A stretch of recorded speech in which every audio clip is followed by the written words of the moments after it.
The chair recognizes the gentleman from Texas, Mr. Sessions, for 5 minutes. Mr. Chairman, thank you very much. And I think that your opening statements by this last discussion from our colleagues does tell us this is a bipartisan hearing. And thank you very much for doing that.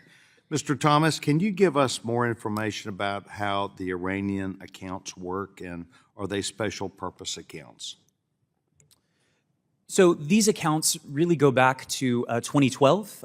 We've discussed at length the FY 2012 National Defense Authorization Act, or NDAA. That legislation, as I mentioned in my remarks, permits countries to continue to import Iranian oil, provided that they keep it in special purpose accounts, as you've described. The year after the 2012 NDAA was passed, Congress, as part of the 2013 NDAA, included a provision, subtitled D, IFCA, which Mr. Goldberg mentioned, the Iran Freedom and Counterproliferation Act. That act tightens those restrictions by mandating that purchases for Iranian oil, the funds from those purchases must remain in the purchasing country, not remitted to Iran.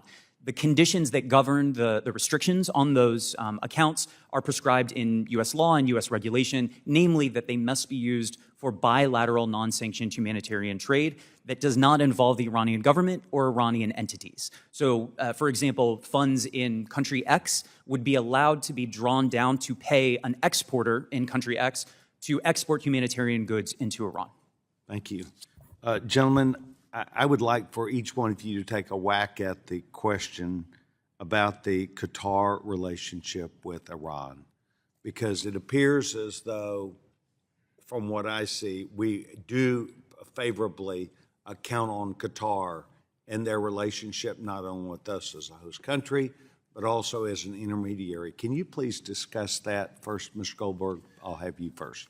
Congressman, it is a very important question and timely. I think important that for anybody who had views of Qatar's relationship with Iran, Qatar's relationship with Hamas before October 7th that didn't align with my view, I hope we can all reset assumptions at this point. I think they reset it. And we, exactly, sir. They did reset it.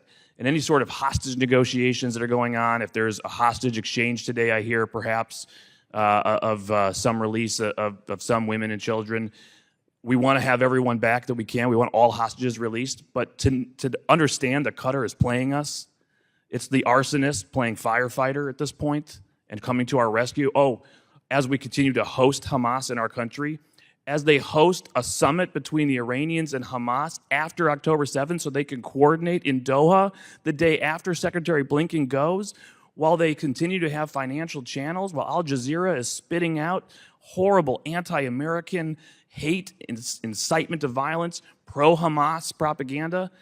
I think it's absolutely time for us to reassess that relationship. We have a lot of leverage there. Yes, they host the KAYAK. Yes, they host our Air Operations Center. Yes, Al Dhafra and the UAE could do it too. Okay, thank you, Mr. Norhan. Thank you. Qatar is more of a diplomatic and political partner to Iran than economic partner. They don't do much trade. I believe that we should try to rescind some of the agreements we've made with Qatar regarding Hamas. There was an agreement made in 2012 to host the political leadership office in Qatar. We should make a formal ask of the Qataris and say we want this office gone, and a formal extradition request for the leaders of Hamas who are currently in Qatar. Would they not have recognized that themselves internally as a result of, quote, this reset, or is that still part of the relationship that the United States needs to be out there pushing them this way? It needs to be a formal ask. They're currently effectively the mediators for the hostage agreement, for the hostage talks. And so I think there's a different policy view of what should happen in the next 2 weeks versus what should happen after you want to that. keep working with them. Mr. Thomas? Thank you, by the way, each of you. So U.S. officials, as has been said, have credited Qatar for the role that it's played in the release of hostages. More broadly, again, Qatar does support some important U.S. interests. It does have a very multi-directional foreign policy in that it has relationships with Iran as well as with many other U.S. partners in the Middle East. And so, what I would say is that Secretary Blinken has said that business as usual with Hamas is over. And so I imagine going forward, it's going to be balancing this kind of new approach with these longstanding U.S. interests with respect to Afghanistan, with respect to U.S. Facilities in Qatar.